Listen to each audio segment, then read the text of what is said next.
Assalamualaikum guys, selamat datang ke SRTV. So ini adalah review mengenai perlawanan keempat kelima untuk Sabah FC bagi perlawanan saingan AFC Group H. Alhamdulillah untuk anda yang follow watch along semalam tu, kita telah sama-sama menikmati dan melihat sendiri sejarah. So kalau aku rasa bertuah kerana menjadi part of this journey. So aku yakin anda pun sama juga. Kerana sekali lagi telah menyaksikan persembahan Sabah di saingan AFC layak untuk round yang seterusnya.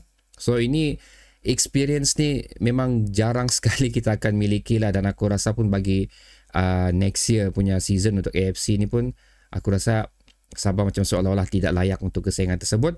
Jadi kita bilang orang nikmatilah journey ni, embrace the journey, embrace the moment, memberi all the credits untuk Sabah FC, skuad kejurulatihan, skuad management Sabah FC yang berjaya membawa nama Sabah ke peringkat di peringkat Asia ni dengan bilang orang cukup dikenali lah. Pasal kalau kita tengok watch along aku semalam tu ada dari Indonesia, ada dari Australia, it's a Malaysian lah kebanyakannya pun, tapi Indonesia tu orang Indonesia menyaksikan perlawanan tu bersama-sama. So apa yang telah kita miliki sekarang guys di grup H, Sabah mendalui grup tersebut sebanyak 12 mata. Haipong tangga kedua 7 mata. So memang tiada peluang untuk mereka memintas kita di tangga pertama, tidak kira apa sekalipun jadi pada perlawanan sewaktu menentang PSM. So aku akan bercerita mengenai lanjutlah mengenai kedudukan pasukan-pasukan lain.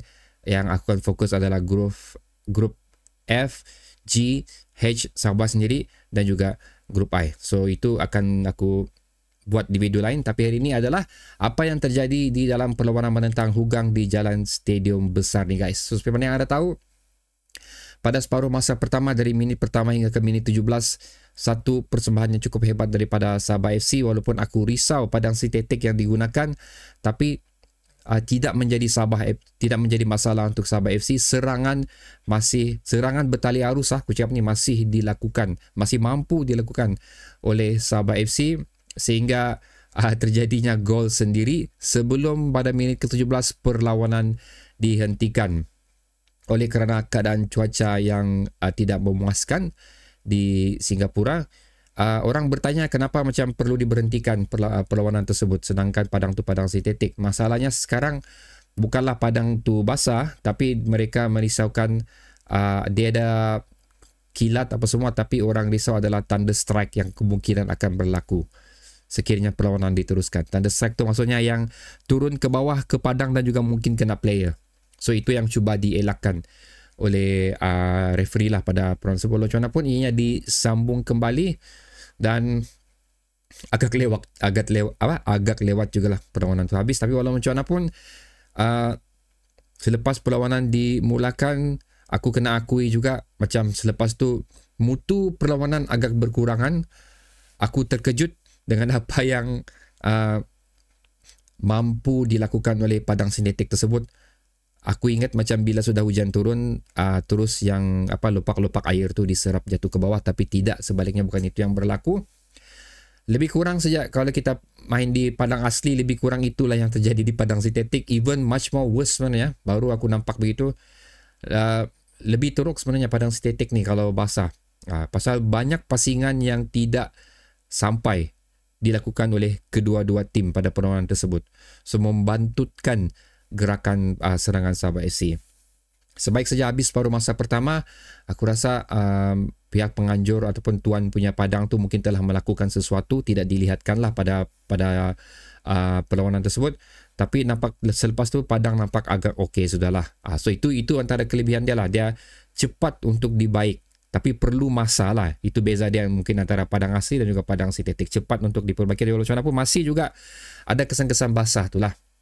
Dan perlawanan menjadi kembali rancak selepas tu dengan 3 gol lagi dilakukan oleh Sabah FC. So basically perlawanan ni 4 gol, 2 gol sendiri, 2 gol dilakukan oleh pemain Sabah FC, 1 gol daripada Darren Lock hasil daripada kekasaran yang dikenakan terhadap Sifu, dan kedua adalah hasil rembatan di depan penjaga gol yang dilakukan oleh Roman Mercado. So tidak ada direct assist dalam perlawanan ni yang dilakukan oleh mana-mana player. Kalau kita tengok dari segi apa ni, player rating untuk Sabah lah, aku hanya tumpukan untuk Sabah FC. Pemain, aku boleh katakan man of the match untuk perlawanan ni dan mendapat rating yang cukup tinggi adalah Sifu sebanyak 8.6 daripada 10. Kedua adalah Ramon Mercado 7.9 daripada 10 dan seterusnya adalah Sadil 7.6 daripada 10. Ini adalah kerana contribution yang telah dilakukan oleh Sifu di sepanjang perlawanan ni, di mana accuracy passes yang dilakukan oleh Sifu sebanyak 80%. 40 percubaan passes yang dilakukan oleh Sifu, 32 berjaya sampai ke pemain. Tidak dilupakan juga dengan duel yang dilakukan, perebutan bola lah maksudnya yang dilakukan oleh Sifu pun cukup tinggi juga, membuatkan Sifu cukup dominan di bahagian midfield pada perlawanan tersebut. So gol Saguati dimiliki oleh Hugang pada minit ke 90 lebih kurang macam itulah, dilakukan oleh siapa ni, Gabriel Cueca. So itu adalah merupakan gol Saguati. Aku tiada masalah untuk gol tu. In fact aku memuji apa yang ditampilkan oleh Hugang walaupun telah ketinggalan 4-0, tapi masih lagi bilang orang cuba untuk melakukan sesuatu yang berjaya lakukan lah. So ada pembetulan, minta maaf. Separuh masa pertama 2 gol telah dilakukan oleh Sabah FC, so membuatkan cushion yang cukup bagus untuk kita meneruskan permainan pada separuh masa kedua. So itu advantage yang kita miliki pada perlawanan ni, despite kita main di away, main di padang sintetik, tapi kita still mampu untuk mendapatkan jumlah gol dan juga corak permainan yang cukup bagus. So basically itu sahaja guys yang aku share untuk kamu. Again, kalau aku buat review, aku lebih kepada benda-benda yang penting. Unfortunately untuk perlawanan ni tidak banyak benda yang bilang orang wow untuk aku saksikan, despite keputusan dan juga persembahan cukup bagus Sabah FC. Kerana again 2 gol sendiri daripada Hugang dan juga 2 gol daripada Sabah FC adalah hasil daripada penalti dan juga percubaan direct yang dilakukan oleh Ramon Mercado. Tapi again tidak ada direct attack yang dilakukan oleh tidak ada direct assist yang dilakukan oleh player-player Sabah FC. Tapi apa yang penting sini adalah build up yang cukup bagus yang telah dilakukan oleh pemain Sabah FC bagi memastikan perlawanan itu dikontrol dengan cukup bagus untuk Sabah FC, dengan jumlah ball position yang kita miliki pun cukup tinggi. Di mana untuk keseluruhan perlawanan ni 59% untuk Sabah, 41 untuk Hugang. Total shot dilakukan oleh Sabah adalah 25 total shot berbanding Hugang sebanyak 3 saja, dan daripada 25 total shot tu 9 on target dan 12 off target lah. Kalau untuk Hugang tu daripada 3, 2 saja on target, dan seterusnya big chances created daripada Sabah FC sebanyak 3. Big chances miss 1, Woodwork terkena tiang 1 yang percubaan Telmo tu, manakala tidak ada untuk Hugang.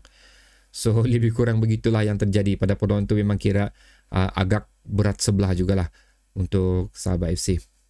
So okay guys, tahniah untuk Sabah FC. Alhamdulillah sekali lagi adalah merupakan satu sejarah yang cukup bagus, cukup besar untuk Sabah FC. Pertama kali hadir ke saingan AFC, telah sekian lama absent daripada persaingan ni, dan pertama kali beraksi di saingan AFC ni kita telah memberikan satu corak permainan, konsistensi dan juga persembahan yang cukup bagus, membuat kita layak untuk saingan ke seterusnya. Dan yes, kita akan mendapat habuan yang cukup bagus. Hasil daripada layak ini saja pun jumlah habuan yang bakal kita miliki cukup bagus untuk Sabah FC. So hopefully tim yang bakal kita lawan ke saingan seterusnya agak senang lah, pasal kita masih belum ada final lagi untuk siapa yang layak untuk bertemu dengan Sabah FC bagi pusingan ke seterusnya, kerana kita masih menunggu keputusan untuk grup F, grup G dan juga grup I. So itu sajalah guys review untuk perlawanan kali ini. So sehingga kita berjumpa lagi di video akan datang. Aku mau juga mendengar ulasan kamu, pendapat kamu mengenai perlawanan ni. Sila tekannya di ruang komentar di bawah, dan again jangan lupa untuk subscribe channel SRTV. Assalamualaikum.